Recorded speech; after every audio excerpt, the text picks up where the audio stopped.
ప్రాచార్య బ్రహ్మశ్రీ శలాక రఘునాథ శర్మ గారి భాగవత నవనీతం 64వ భాగం 29/8/25 భాగవత ధర్మాలు ఉద్ధవుడికి చెప్తున్నాడు పరమాత్మ.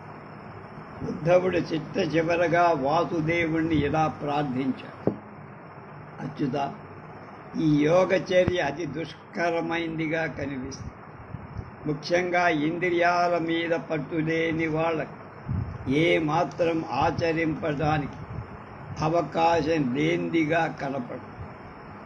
అలాగే అందరికీ ఆచరణ సాధ్యమైన అతి సులభమైన ఉపాయం ఏదైనా ఉంటే ఒకటి చెప్పు.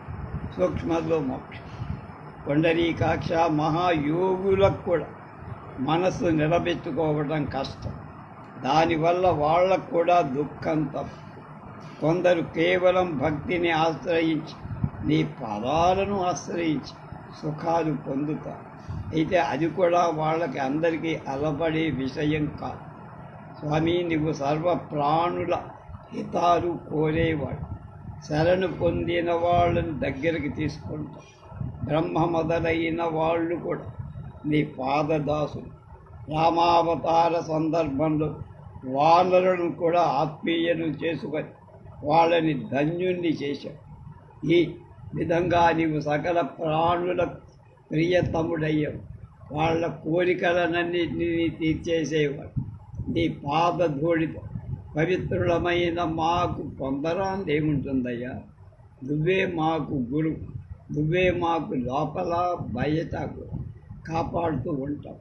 అంతేకాదు, భక్తిని పండించుకున్న వాళ్ళకు నీ స్వరూప జ్ఞానాన్ని ప్రసాదిస్తావు.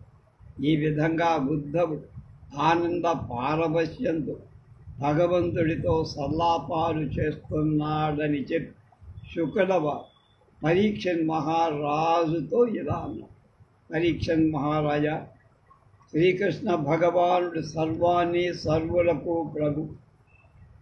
ఆయనే తన శక్తి ప్రభావంతో 3 గుణాలను ఏర్పరచుకొని బ్రహ్మ విష్ణు మహేశ్వరుల రూపాలను సృష్టి స్థితి లయాలు చేస్తుంది. ఈ జగత్తంతా ఆయనకొక క్రీడా రంగం. ఆ మహాత్ముడు ఉద్ధవుడు అడిగిన దానికి సమాధానం చెబుతున్నాడు: నాయన, నీ మాటలు నాకు చాలా ఆనందం కలిగిస్తున్నాయి. మంగళకరమైన భాగవత ధర్మాలను గురించి నీకు తెల్లమైన మాటలతో చెబుతా. దాన్ని త్రికరణ శుద్ధితో పాటిస్తే మృత్యువే అయినా సంసారాన్ని జయిస్తా. మానవుడు నిరంతరం తనకు శాస్త్రం విధించిన కర్మలను అనుసరిస్తూ 2 సంకల్ప వికల్పాలన్నిటి ఎప్పటికప్పుడు నాకు సంబంధించినవి కానీ రూపొందించుక. 3 మనస్సును నా మీదే లగ్నం చెయ్య.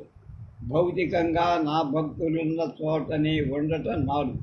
5 వాళ్ళ దారి తెన్నులు ఆదర్శప్రాయంగా తీసుకో.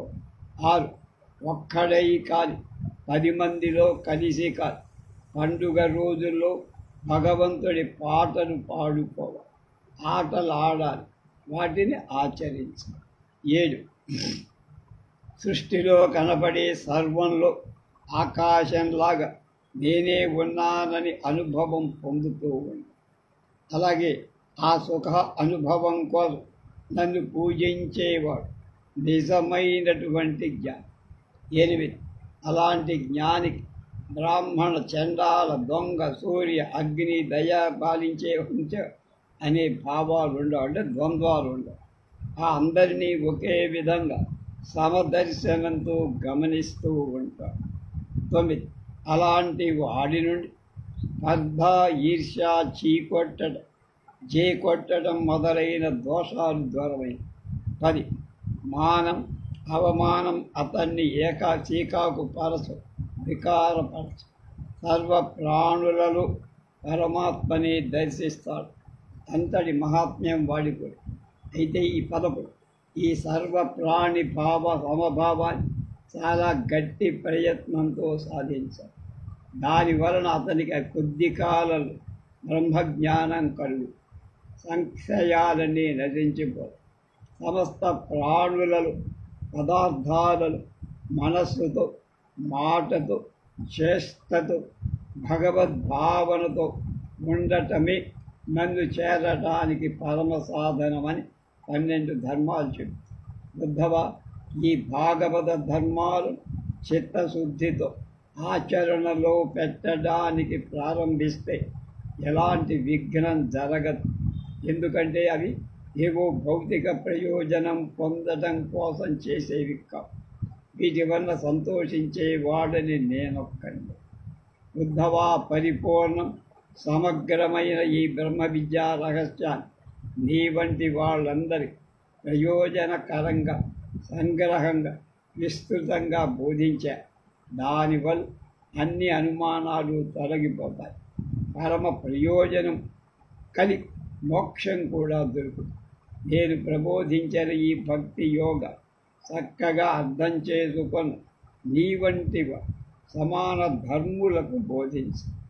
ఆ బోధ ద్వారా అందరినీ ఉద్ధరించాలి. దీనివల్ల అందరికీ మేలే జరుగు, అందరూ నన్నే చేరుకుంటారు. అయితే వెనకటి జన్మల కర్మల ప్రాబల్యం వల్ల పెడదారుల్లో మెలిగేవారు ఈ పరమ యోగాన్ని భ్రష్టు పట్టిస్తారు. అటువంటిదే వాళ్ళకు కూడా నమస్కరించి ఈ సరైన దారిలో తీసుకురాగలిగితే నేను చాలా సంతోషిస్తాను.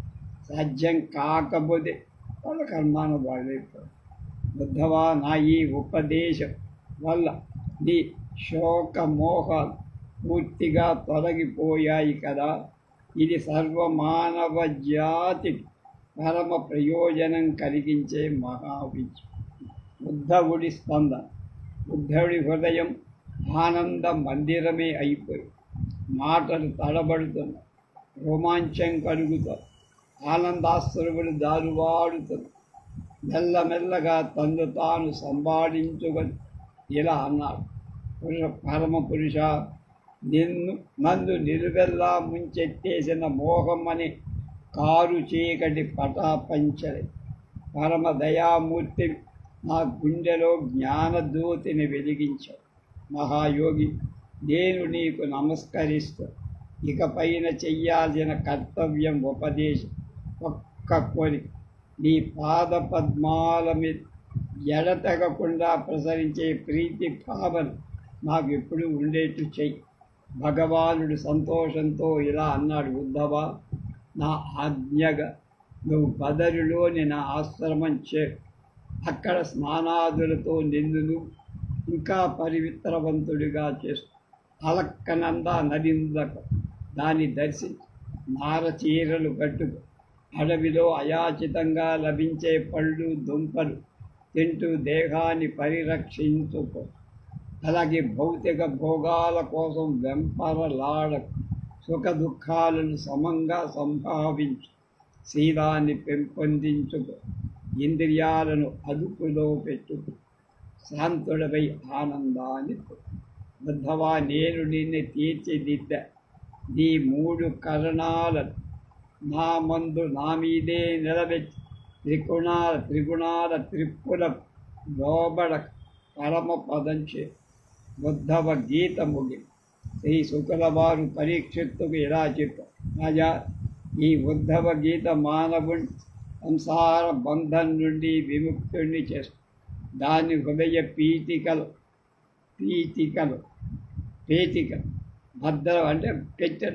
భద్రపరచుకొని ఉద్ధవుడు ఆ ప్రభువులకు ప్రదక్షిణం చేసి శోకమోహాలకు అతీతుడై ఆనందాశ్రువులతో స్వామి చరణాల విందాలను అభిషేకించి పురుషోత్తముని పాదుకలు శిరస్సుపై ఉంచుకొని పదరికాశ్రమం చేయాలి.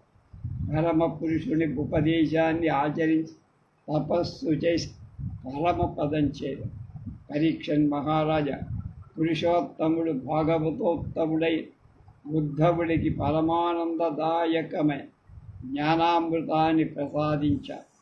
పరమాత్మ భక్తి శ్రద్ధలతో సేవించిన మానవుడు తాను తరిస్తాడు, ఇతరులను తరింపదు.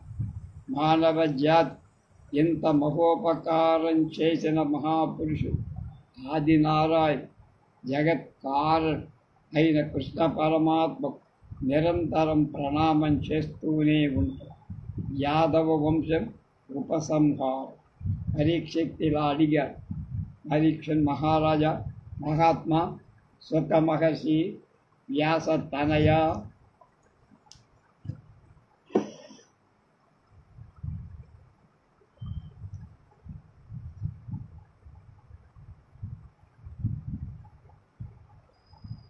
ఉద్ధవుడు బదరికి చేరుకున్న తరువాత ద్వారకలో ఏ విశేషాలు జరిగాయి? యాదవ కుల శ్రేష్ఠులు తమ కులమంతా విప్రశాపానికి గురై నశించిపోయిందా? అప్పుడు స్వామి తన సర్వజన సంహారకమైన లీలావతారాన్ని ఎలా ఉపసంహరించాడు?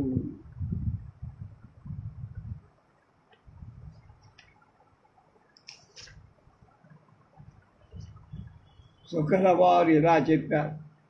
రాజా, ఆ సమయంలో భూమిలో అంతరిక్షంలో చాలా దుశ్శకునాలు కనపడి వాటిని గమనించి కృష్ణ భగవానుడు యాదవులందరినీ సమావేశపరిచి ఇలా అన్నారు. యదు పుంగవులారా, ద్వారవతిలో మన ఘోరమైన ఉత్పాతాలు కనబడుతున్నాయి.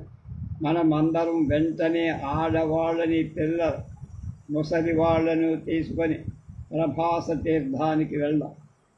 అది సరస్వతీ నది పడమటి ముఖంగా ప్రవహించే పుణ్యతీర్థం. అక్కడ దేవతలకు అభిషేకం మొదలై ఉపచారాలు చేసుకుంటూ ఉపవాసాదులతో పవిత్రంగా కాలం గడుపుదాం. ఉత్తమ విప్రులను గొప్పగా సన్మానిద్దాం. దానితో మనకు మంగళం కలుగుతుంది. అరిష్టాలన్నీ తొలగిపోయి కృష్ణ వాసుదేవుడు పలికిన పలుకులు వినందరూ అలాగే అంటూ ప్రయాణం మొదలుపెట్టి నౌకల ద్వారా, వాహనాల ద్వారా ప్రభాస తీర్థానికి బయలుదేరారు. అక్కడ కృష్ణుడు చెప్పిన మంగళ కార్యాలని ఆచరించారు. విధి ప్రేరణ వల్ల వాళ్ళకి పెడబుద్ధి పుట్టి అందరూ విచ్చలవిడిగా మద్యపానం చేశారు. కృష్ణ సంకల్పం వల్ల వాళ్ళకు పోటు మాటల పోరాటం సాగి అది క్రమంగా ఘోరమై ప్రాణ సంకటకమైన ఆయుధాల పోరుగా మారి ఆయుధాలతో పాటు అతి కఠినమైన దేహాలు విరిగి ముక్కలైపోయి అంతకుముందే విప్రుల శాపం వల్ల పుట్టిన రోకలి పొడి చేసి సముద్రంలో కలిపారు కదా. ఒక్కొక్క రేణువు ఒక్కొక్క రెల్లు గడ్డిగా మొలిచి మద్యం మత్తులో యాదవులను ఆ కాడలను పీకి వాటితో కొట్టుకున్నారు. వాళ్ళ చేతుల్లోకి రాగానే అవి ఇరప కడ్డీల్లాగా అయిపోయాయి. వాటితో తలలు పగి ఎక్కడి వాళ్ళక్కడ పీనుగులై పడిపోయారు. వాసుదేవుడు వారిని వారించడానికి ప్రయత్నించినట్టు నటించి దాంతో వాళ్ళకి మరింత ఆవేశం ముదిరి కొట్టుకోగా పీనుగు పెంటలతో నిండిపోయింది ప్రభాసతే. మరెవరికి సంపార్జన పని కాదు. యాదవులు వాళ్ళు కొట్టుకొని చాపగా భూభారం తొలగిపోయిందని కృష్ణ పరమాత్మ సంతోషించాడు. బలరాముడు సముద్ర తీరంలో యోగ విద్యా ప్రాభవంతో శరీరాన్ని వదిలేశాడు. కృష్ణ భగవాన్ బలరాముడి పరమ పద ప్రాప్తి తెలుసుకొని నిర్విరామంగా ఒక రావి చెట్టు మూలల్లో మౌన ముద్రతో కూర్చున్నారు. సహజమైన 4 భుజాల రూపాన్ని పొంది దివ్య తేజస్సుతో వెలుగుతున్న నీలమేఘశ్యాముడి దేహం నుండి పుటంబెట్టిన బంగారు కాంతి విశ్వమంతటా వ్యాపిస్తారు. ముఖం సుందర దరహాస చంద్రికలతో అలరారు. కళ్ళు సూర్యచంద్రుల మండలాలై వెలుగుతున్న మకర కుండలాలు వెలుగులు వ్యక్తిళ్లపై దుబూసలాడుతున్న నడుమల బంగారు మలతాడు, భుజం మీద యజ్ఞోపవీత, శిరస్సు మీద కిరీటం, బాహువుల భుజకీర్తు. ఆహా, వేదికవి నన్ను చూడని అంటున్నాయి. అంతేకాదు, స్వామి పరిగ్రహించటం వల్ల వాటి దివ్య దీప్తులు మరింతగా పెరిగాయి. విశాలమైన వక్షస్థలం మీద హారాలు, కౌస్తుభమణి చోటు దక్కించుకోగలిగినందుకు మురిసిపోతాను. మెడ నుండి మడమల వేలాడుతున్న వనమాల అంటే తులసిమాల శోభ సరే. అటువంటి స్వామి కుడి తొడ మీద ఎడమ పాదాన్ని ఒంటరిగా ఉయ్యారంగా చేతి ధ్యాన ముద్రలో ఆసీనుడే. పరిశీలించి చూస్తే దేనికోసం ఎదురు చూస్తున్న స్ఫూర్తికలు ఇంత. ఒక బోయవాడు ఆ పరిసరాల్లో తిరుగుతూ వచ్చాడు. వాడి చేతిలో ఎక్కువ పెట్టిన విల్లు, సంధించిన బాణం